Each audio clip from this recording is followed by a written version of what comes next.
This week on the Squatchers Lounge podcast, David the Reverend Jeff take on a horrifying encounter of a Bigfoot shaking a tree. Because if I were a Bigfoot, that's the way I'd like to spend my time in plain view in front of a camera. Did I mention there was footage? Oh yeah. And as always, the news and a new bit tonight from one of our friends in the lounge. It's gonna be good. And now I give to you the host of the best live Bigfoot YouTube broadcast in the known universe, the Reverend Jeff Kelly. The known universe. That's right. You heard him say it, so it must be true. We are live on the internet from YouTube. I'm your host, the Reverend Jeff Kelly, and with me, as always, is Dr. David Baddorf, pseudoscientist. How you doing, my man? Fantastic, and I can qualify that because they only have YouTube Red in the multiverse. Yeah, it doesn't really matter if you can qualify it or not. I heard it on the internet, so it must be true. That's right. We're going to stick with that. That's right, people. Put a hashtag in front of it, hashtag truth. It's for real. That's right, or at least, hashtag somebody famous said this once. 9 times out of 10, those are wrong too. Hey, we're talking about an epic Bigfoot encounter tonight. Not really, kind of, yeah. We look at these Bigfoot videos as though they were real Bigfoot videos, and we kind of explain how we would feel about such a thing if we were there to see what was going on. And this one comes out of Florida, and he's shaking a tree. I don't know why I'm still looking at David because he's a pretty face, but I got to broadcast me when I'm talking. Anyhow, we usually start out with the screwy stuff, so let's get to the news, people. Okay, so what do you do if you're China and you find a 200-year-old giant salamander? Well, you capture it and stick that son of a bitch in a pond.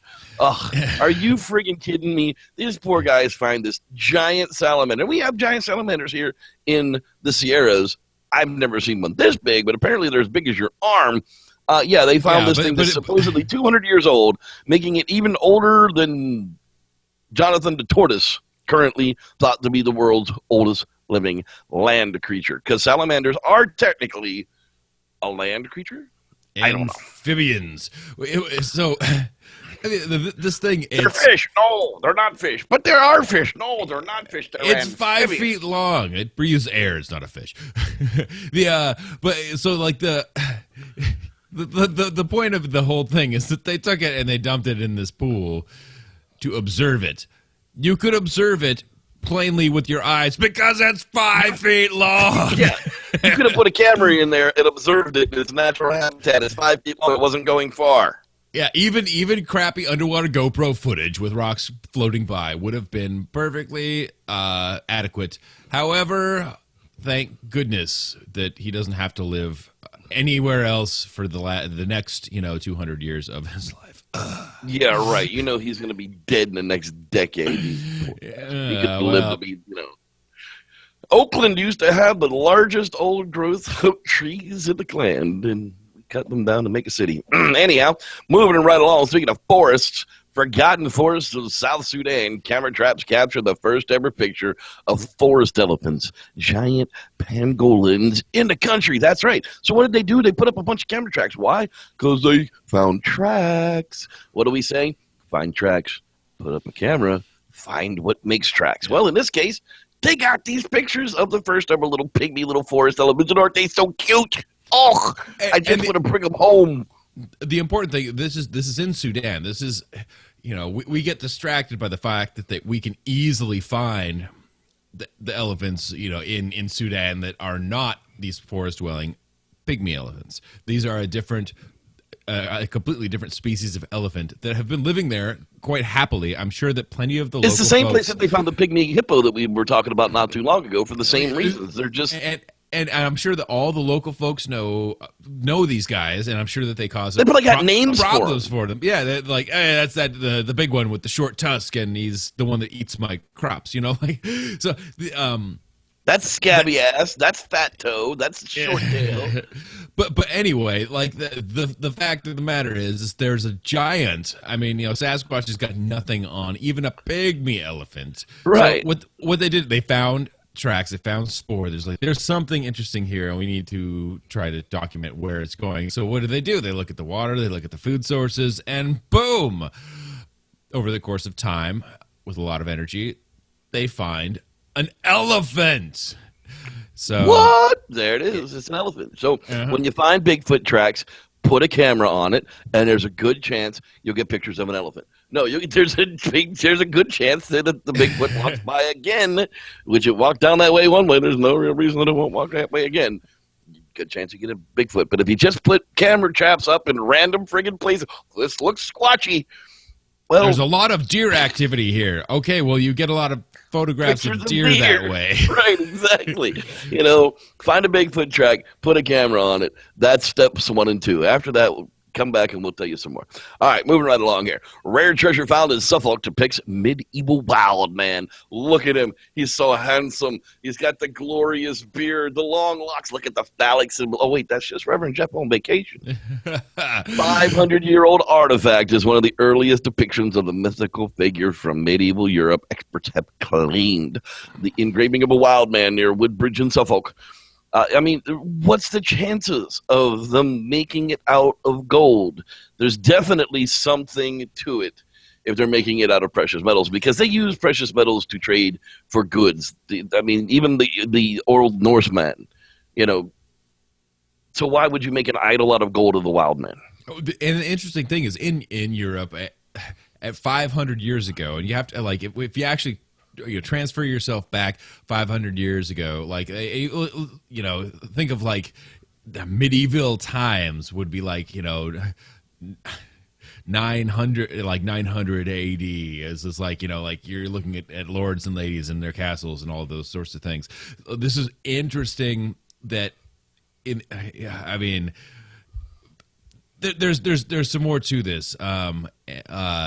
When you think about when it came out and how contemporary it is in terms of our species, and it's an important part of the story. It just shows again that it's an important part of the story.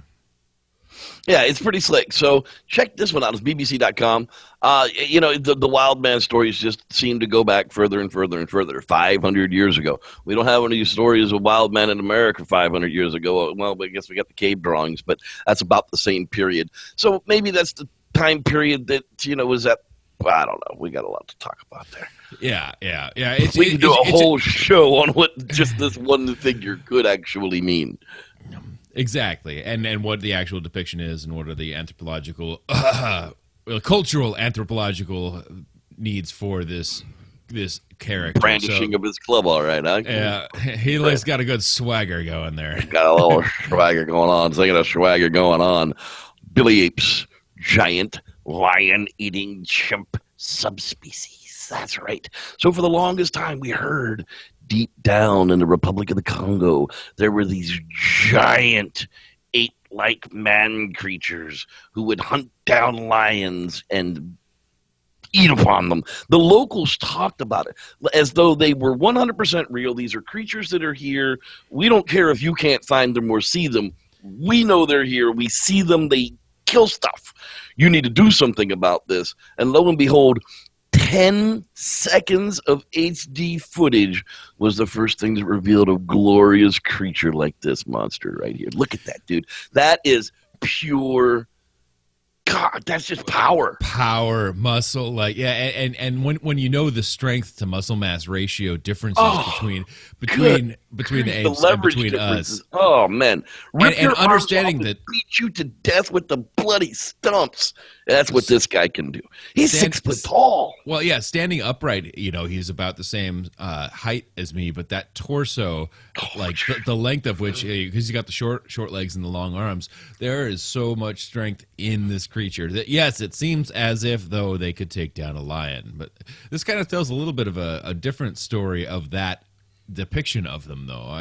Right. Well, it's actually, this story is lending a little bit of credence to it. Some researchers were down in the Congo checking on the billy apes, seeing what's going on. Lo and behold, they come across billy apes feasting on a dead leopard. Now, leopards don't just get killed by anything. Leopards are pretty damn top of the food chain in their, type of environment. And all of a sudden, here are these billy apes just feasting upon this dead leopard, kind of giving it credence to, Could a group of these things hunt down and actually kill a lion? We hear about the chimpanzees using sticks to kill little monkeys. Maybe these guys are picking up rocks and just smashing the brain capsules of lions and then feasting upon their dead, feasting. Honestly, I think it's reasonable to think that at 6 feet tall, and you think about like our ancestors, like even Homo erectus was not as large as this dude right here in this photo. We've had human species in our past that aren't even this big. It's like 1.5 feet taller than the first fully upright hunting Homo erectus. But anyway, so I could see 5 or 6 of these guys easily taking on a leopard, which is a solitary creature. There's not a lot of backup, but a lion is not typically on its own. Like, yes, maybe it would take on the rogue male, the guy who's out there by himself, or a female that's out, leaving a pride to go find a new place to breed. Maybe in those sort of situations, but I still think that these guys are they have the primate brains. At least they're smart enough to not take on a pride of lions just to take one. But could probably overpower and kill quite easily one leopard. Or are they smart enough to attack one of those friggin' females that missed her mark and is just so damn tired from doing the chase of her own and coming back empty-handed with no feast that they just pick her off out of the crowd? Yeah, that's a possibility too. We'll have to get more and more research into these guys. It's going on, and as it goes on, we'll learn more about them. But they are definitely meat eaters. There is no doubt about it. There's no little monkey species around these guys. Everywhere they go that these Billy apes have moved from, there's no longer any small monkey species anywhere left around where they've been. What does that mean? You can kind of get a picture of. Yeah. So a fascinating species, and again, a good analog for the pre-human development, and looking at the more we know about the things that are different, the more we can identify what's special about us, but also see back into our past when we didn't have iPhones and. Yeah, every time you wonder why it is you get that absolute rage at that flaming asshole in the car in front of you in stop-and-go traffic, just look back to these guys, because this is where we came from. Okay, we've evolved out of the viciousness of it, but man, that look right there just tells me that's not a guy I want to go and mess with. You can go read all about him at ScienceHeathen.com. That's right. There's actually a bunch of other Billy apes up. I want to do some more from them. Animal Planet. Orangutan sees a magic trip, and he just can't handle it. So the dude's at the zoo. I can't even. Yeah, this is just like, I don't know what to do. So the orangutan's watching this guy. He's like, let me show him here. So he shows him put this ball in a cup, and he shakes the cup up, and, the monkey just thinks he's shaking the cup up. That's all he thinks is going on. And all of a sudden, he shows him in the cup that now the ball is gone. And the monkey just loses. Oh, you're kidding me. And that's so cute. But the monkey actually recognized in long enough term memory that there should have been a ball in that cup. And the fact that there was no ball in the cup, and this guy was showing him that he made the ball disappear, was humorous to this ape. Yeah. What it shows is something that is... There is a human trait called, well, it's not a human trait. A portion of the intelligence that we know that apes have, or we know some dogs have, is the the object permanence. Like, your child, at some point, you can take something away from it and it disappears forever, and you put it behind you and it's gone forever. And at some point, that child starts looking behind you for where did it go. That's why you got to get rid of the binky before they start looking for the where did it go. Yeah, exactly. So, like, the object permanence is really important, but obviously there was an expectation. So this orangutan is like future projecting that there should be a ball in there because of object permanence. It's not there, and it blows his mind, and it's hilarious to watch. It is very, very cool to watch. You can check it out, youtube.com/Dan Zielinski is where the original is, and I would go and watch it there and not on all these other sites that have stolen it. Anyhow, we stole it too, so it was fun. Asteroid impact helped create the birds we know today. David and I were talking a little bit pre-show. We said, hey, which came first? We always talk about, was it chicken? Was it the proto-chicken? Was it the egg? I'm not really sure, but I think it was me, because I always get finished first and just kind of... But Asteroid impact helped create birds we know today. Well, you know, some birds have a straight bill and some birds have a hooked bill, and it was the bird that got smashed by that. No, that's not how it worked at all. No, not at all. Every bird alive today can trace its ancestry to creatures that lived about 95 million years ago on a chunk of land that split off from the supercontinent of Gondwana. God, I've never really heard it quite put that way, but yeah, it's kind of true. A new study suggests the new family tree, compiled using information from fossils and from genetic analysis of modern birds, reveals that this lineage underwent a major burst of evolution after an asteroid slammed into the Earth about 66 million years ago and killed off the rest of their dinosaurian kin. But factors such as changes in global climate and drifting continents have played major roles in defining and shaping the diversity of the distribution of the bird species, to the scientists say. Yeah, that's what they say. It basically takes Darwin's beak of the finch theory and puts it into a preposterous timeline and basic. So there's a niche environment that's created when you extinctify everything that's been dominating the land mass forever, and when you're the only ones left, basically, of your kind, you get to exploit all of these different things. And that's why we see birds with all these different traits, and it's amazing. Like you don't get the diversity in any other type of creature on the planet that you get in birds in particular. And part of it is that they are so bird-brained. I mean, they're actually pretty intelligent, but they're very capitalistic. Focused, oriented. Yeah, they're very capitalistic. Like they know how to make good use of their environment, and when there's a plentiful amount of something, they're going to adapt to make the best use of that immediately. And that's really a fascinating trait, and a trait that shows how long they've been on the planet, because even with a tiny brain, a bird brain, they actually have a lot of staying power as far as in evolutionary terms and in adaptability terms too. So I know my bird is smarter than any dog I've ever had. So little brain or not, they sure have intelligence. Yeah, because you could tell your bird no, and he'll figure out how to get around it, and you think yes. Exactly. So check it out. What is it? sciencemag.org. And you can check that one out for yourself. Hey, did you know there's a new DVD out? There's something in the woods. It's here. You can buy it online at sitwmovie.com. It just came out. I haven't seen it yet. We're going to try and get a copy so Wes and I can do it for Bigfoot Entertainment Weekly. They do have it available on PayPal. I just, it's there. So go check it out. Somebody tell me how it is, because I haven't seen it yet. There's something in the woods. Something in the woods. Always, yeah. I mean, anytime something new comes out, you have to watch it. I mean, it's a given. I've actually seen Valley of the Sasquatch. I got to. Oh yeah, I have, and it's actually.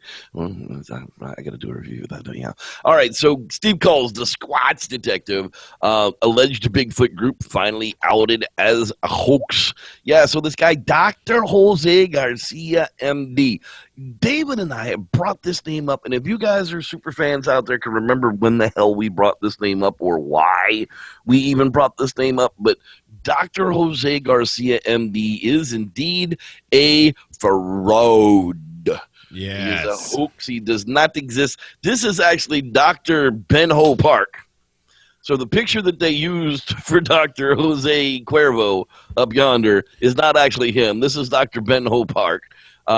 They called John Hopkins. They don't know anybody by the name of Jose Garcia. It's all a bunch of hooky crapola. So yay to Steve Coles, the Squatch detective. You can go up there and read it for yourself. There's a lot of in-depth information about how he broke it all down and why everything works. And, the MBRO and Doc Garcia. I read the crap out of this thing, and there's just so much information I just can't keep going through. Yeah, and I mean the first thing, and what tips everyone off, or what should tip everyone off, and when you're when you're interested in whether or not something is a fake or fraud site or Facebook, person or whatever. So we should do a tutorial on the show how to use Google image search, where you just drop the image in and it'll be, oh, that's where that came from, and that's who that actually is, or that's what stock photo site that actually belongs to. 9 times out of 10, you can track it down for yourself in about 10 seconds. So check it out at squatchdetective.wordpress.com. Maybe when we get into the topic, we'll talk about why it's important to just do a little bit of vetting all the time. Yeah. Big Fur, the documentary, yeah, it's going to happen. That's right. They got funded. Look at that, man. $38,834 of the pledged $38,000 goal. Congratulations to those guys, because it's already filmed. I mean, they just were looking for enough help to finally get it to distribution and allow people to buy a copy for themselves. And, I'm going to buy a copy of it. I mean, heck, it can't be more than $20. I'd be really interested to see world record holding taxidermist Ken Walker. I mean, he's like, if you've got something hard as shit to mount, Ken's the guy to do it. Why not make a Bigfoot? Well, he did. It was cool. It wasn't what everybody thought it was going to be, but the documentary of how it came about and why he used the dimensions he did and everything else is all in this movie, and we're going to hear about it. So I'm really interested in I'm really interested in the actual, like, why did he choose to do what he did aspect of it. Why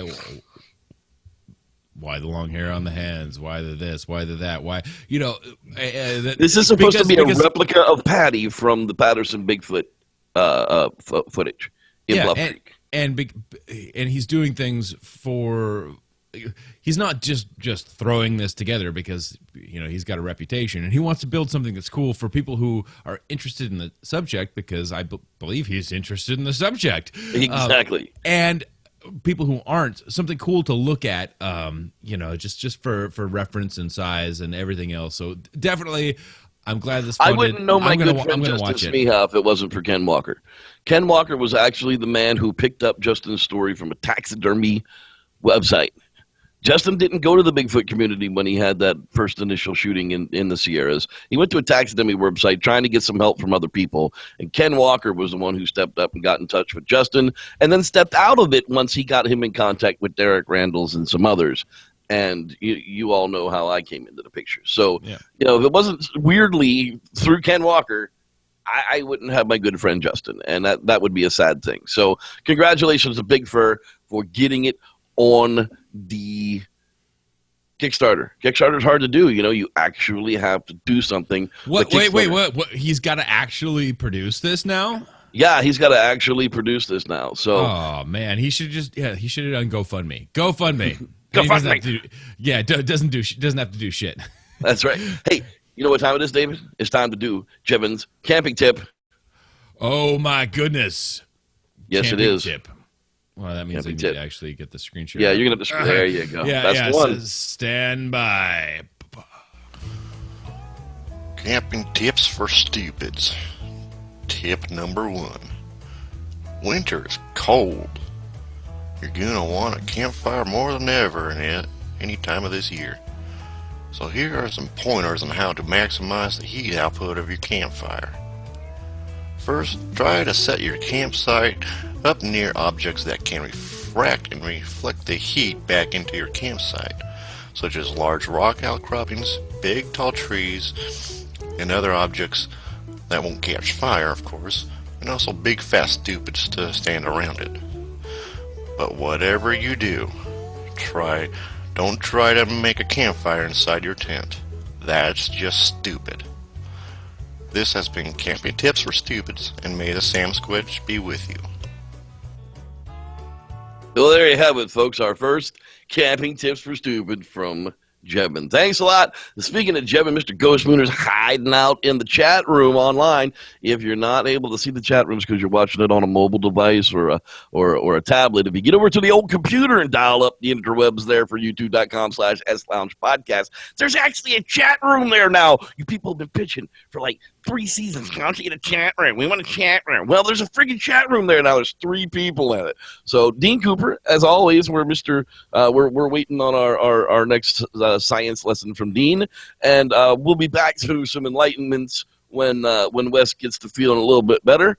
And Mr. Robert Pearson is also in the chat room as well. If you want to say hi to you out in the chat room, well, you got to say hi in the chat room to let us know that you're actually out there. Is there anybody out there? Is there anybody out there? Hey, you know what time it is now? It's actually time to talk about that Bigfoot sighting in Florida. That's right. That crazy friggin' thing. All right, so we're all sitting around here. It's 2013, so it's only like 2 years ago. And this new footage comes in, and I was doing the Fringe News back then daily. What a grind that was. If you guys love the Fringe News, I appreciate it, but trust me, it's never going to make a daily return. I'm sorry, that was a lot of work for no payoff. 36 views, how to kick y'all people's ass. Anyhow, hey, we're not doing that anymore right now. We're having a fantastic time with all of you people out here in YouTube land. So here's the video. Let me go ahead and bring the video up. This is the video that we get coming off of YouTube. And we're all sitting around. I think I was talking to Sean Evidence at the time, and he was just like, wow, dude, have you seen the new video? It could go viral. It could go viral, Jeff. And this is what we got. It's like, really crappy cell phone footage from 1996. It was a dude and his son supposedly taking the footage in Florida of this Sasquatch walking up to this tree and shaking it. And then all of a sudden, he goes to a different tree. And that's pretty much the end of the clip. Now, saying that, what we said at the beginning of the show, we're going to take a step back for a moment and look at what would you do if you walked up on this? Is this one of those instances where you would follow this creature in or follow whatever this subject is in to see a closer look? Or would you just stand back and let it run away? From all we know now, of course, if you just had somehow brought your camera up in perfect focus, hit record, and then there doesn't appear to be any major there's no threat to the person right now, and it seems almost unaware. Of course, it's grainy, it's hard to tell what's going on, if there were threats, or it doesn't appear to be much audio involved in this either. All of which are red flags. But like when if you're just standing there doesn't appear to be any reason to run away or to stop filming. So yes, of course I would stand there and I would continue to film it, because running is a terrible option. I don't think it's going to trigger a prey response in a primate, but it's just remaining calm and collected is always the best thing. And sometimes having a focal point, like I have to continue to film this thing, is a good thing. But also in your mind, expecting, looking at what is it actually doing? Is it actually going to be a problem? Is it going to hurt me? What's the problem? But in this situation, I would not have been frightened at all. Actually, I don't believe. Now, our good friend over at Para Breakdown, Phil Pulling, of course, went and did a full-on breakdown with this one. November 2013 is when this came out. And, he did the best he could with cleaning it up and putting it into focus and keeping it balanced and unblurred. But the closer you look at it, it starts to look... You still can't tell. It was one of those we really, really hoped it would be true.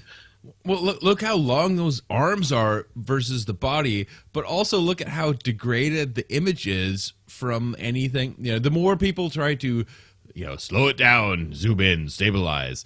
Like the more it becomes just unintelligible. Right. I mean, when somebody sends me a YouTube link to say, "You think this is real?" I go, "Well, I don't know. How many times has it been downloaded degraded from YouTube from the original upload before I'm actually getting to see a look at it?" That tells me right there that I can't tell you if it's real or not. If you want me to know if something's real, you have to send me an original. I've got to be able to look at the information that's in the original footage to even know how it was filmed, what it was filmed on, what the conditions of the camera were when what the settings in the camera were when you filmed it. Those are all important things to see that A, it wasn't manipulated, and B, it's not a downloaded video from somebody else's channel. That too, and it's good to see the raw footage, because you can ask for, well, was there anything before this? Was there anything after this? And not just the 13 seconds of of footage that were actually available on the YouTube channel.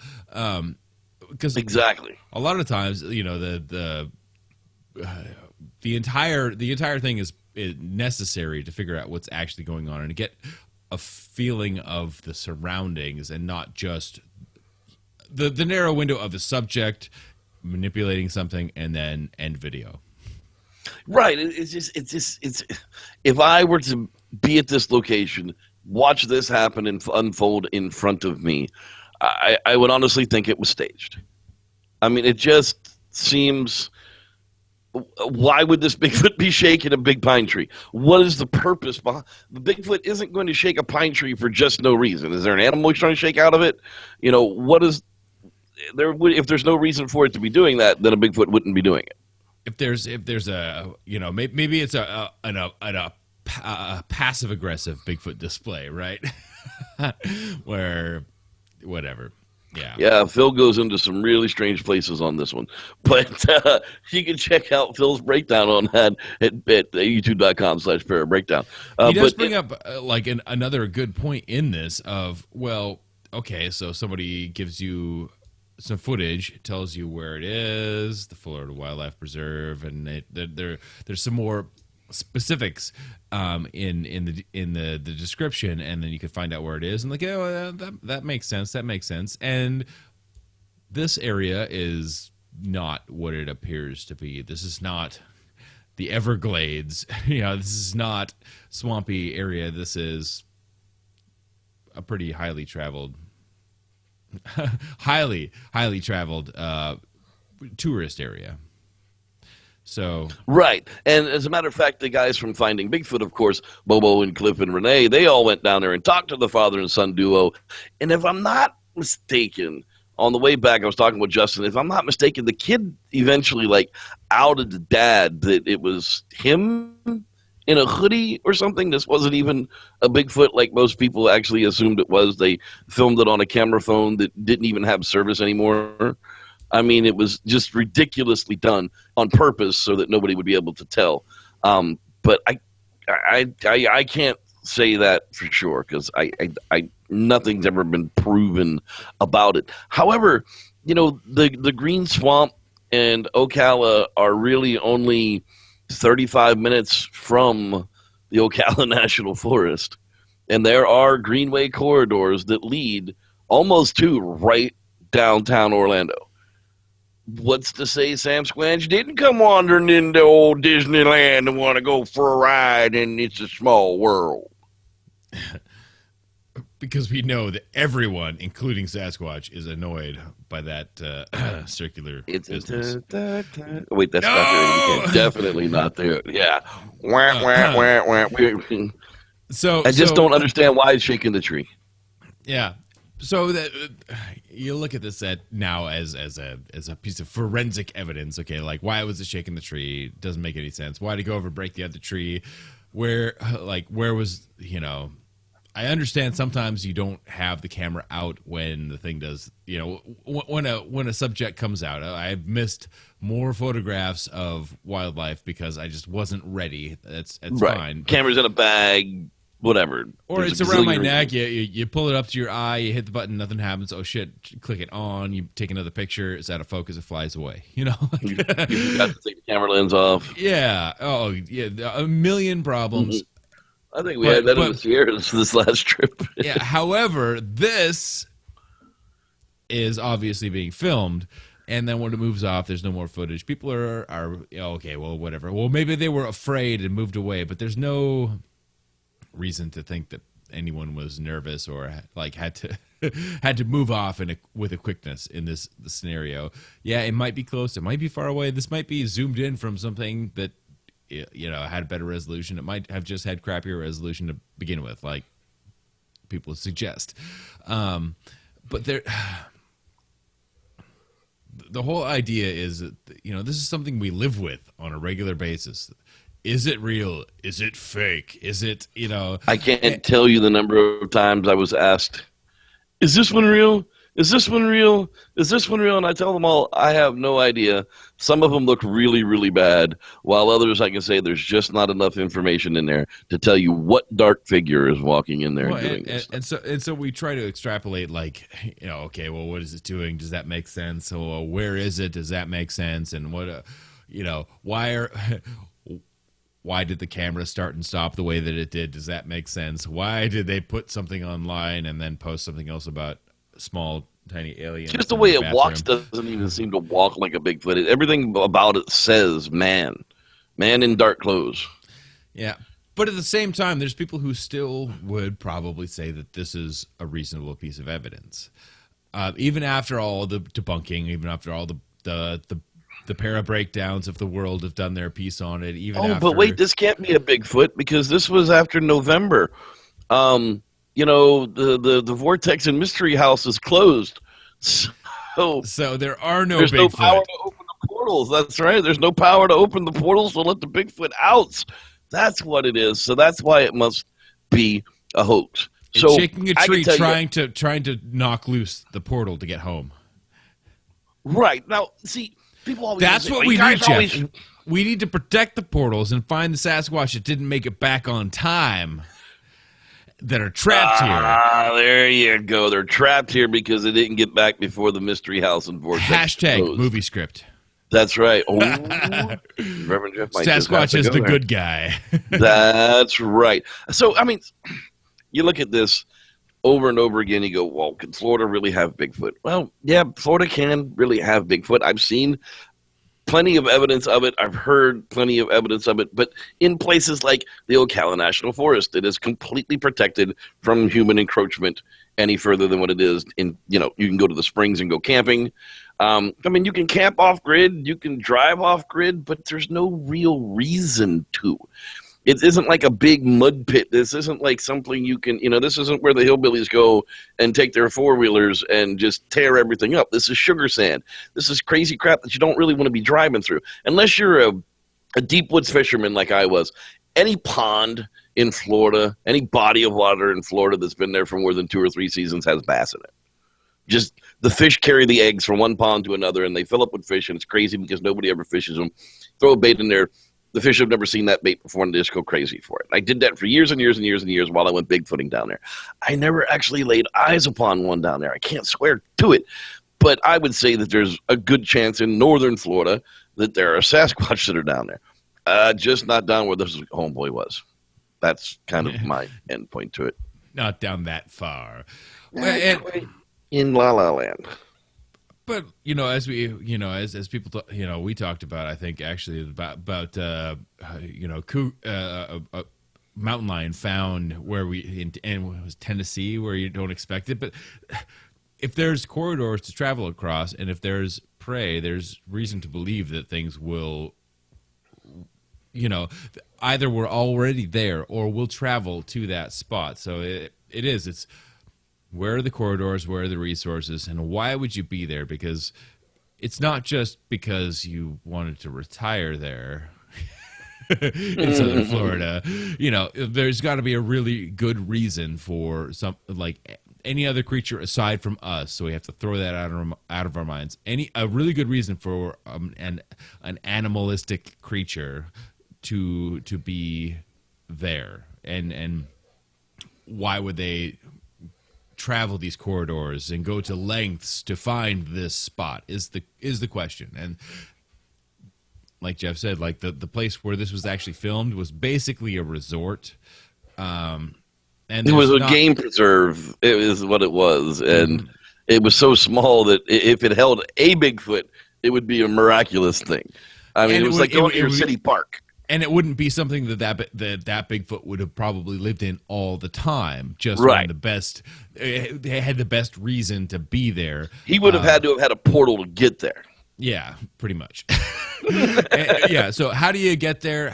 Why are you there? And I'm willing to believe, even if there was a good venue of travel, there was a place where it was likely to be at other times, and there's certain times it would be in this heavily populated area.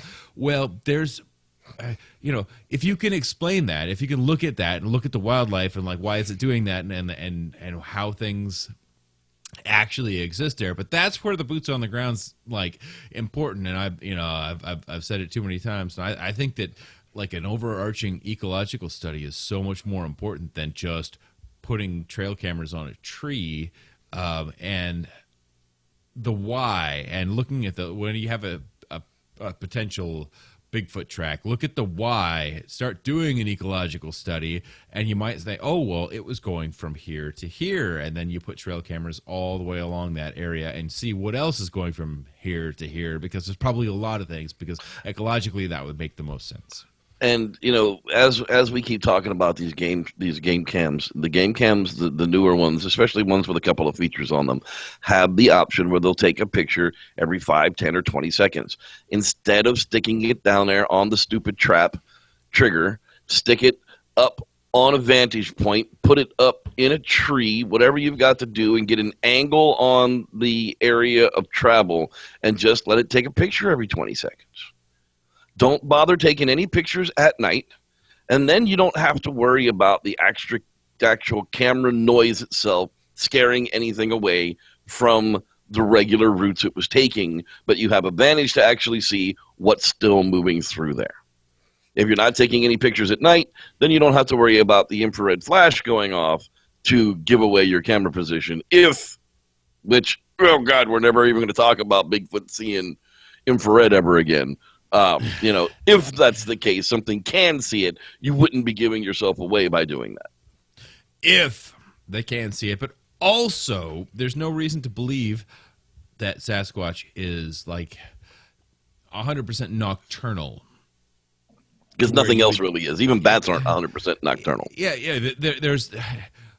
There's always a dusk dawn area on nocturnal and diurnal animals. Like, the owls wake up at dusk and they return at dawn. I mean, those are the important times for me. Like when I was actually going out and doing lots of drives around, I would leave at 4 a.m. and be where I wanted to be by 5 to see where and that was most of the animals were moving at that time. Yeah, I could start the cool parts of the day. Yeah, I could even start earlier. It's the cool parts, but you see owls and you see eagles. Like it's both. Humans are the only idiots up running around when it's hot. It's just the truth of it. It's only because we want a 9-to-5 job. And I don't know why. Monday through Friday. It sounds amazing. It sounds amazing. Turns out to be crap. Well, that's going to wrap it up on the discussion on this one, really. I mean, thanks for joining us, guys. Don't forget to join us on Monday nights for Bigfoot Entertainment Weekly. That's right. This week we'll be talking about Willow Creek. Naked Lady the Tiger. What'd you say? Yeah. So get your watches on and watch a copy of Willow Creek, however you got to get it. And we'll be talking about it on Monday night. We will be off from the Lounge podcast next Wednesday. We're just taking a week off. We're just David's Nick's Nate. That grocery sucks. Anyhow, no podcast next week. We will get a podcast in before the end of the year, the following week. Maybe not on Wednesday, maybe on Wednesday late. We don't know. Well, that will announce when that podcast is going to be. And then January 6th, we will do our year in review. So lots of shows still coming up. While all of those other suckers are on hiatus, we're still bringing you content. Dude, 48 shows already this year. We're going to put in 49. We took 3 weeks off this year. total. Which is more than I think we did 50 last year. That's crazy. We came close. I don't remember. God, I still got to make a season 2 friggin' playlist. I've been dreading that, but I will get around to it. Season 4? Are we really getting there? We're getting into season 4. That's ridiculous. It's going to be season 4, and we're not done. We still got a ton of shit to talk about. So y'all will want to definitely tune in. Next week we will be off, but Reverend Jeff has a special Christmas video for everybody coming up. And there will be lots, probably 4, 5, maybe 6 Bigfoot campfire stories coming out before the end of the year. That's right. Yeah. Quit bitching about it. I've been working on them. I've just been waiting to release them. So, for the Dr. David Backdorf pseudoscientist, I've been your host, Jeff Kelly. We want to say thanks for watching. Beta squatch, baby, with you. And your old pal Wes is out there in the podcast chat room as well. Oh, Wesley. So, in the comments, if there's topics you want us to cover, put them down there. Put them in there. Because season 4, we're going to make this epic. We got to go. Go places we've never gone before.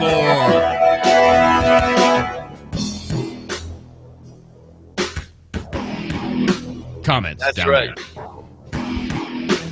Because no one can beat us, bitches. Thank God we do this for fun. If I did this, I'd be a poor mother.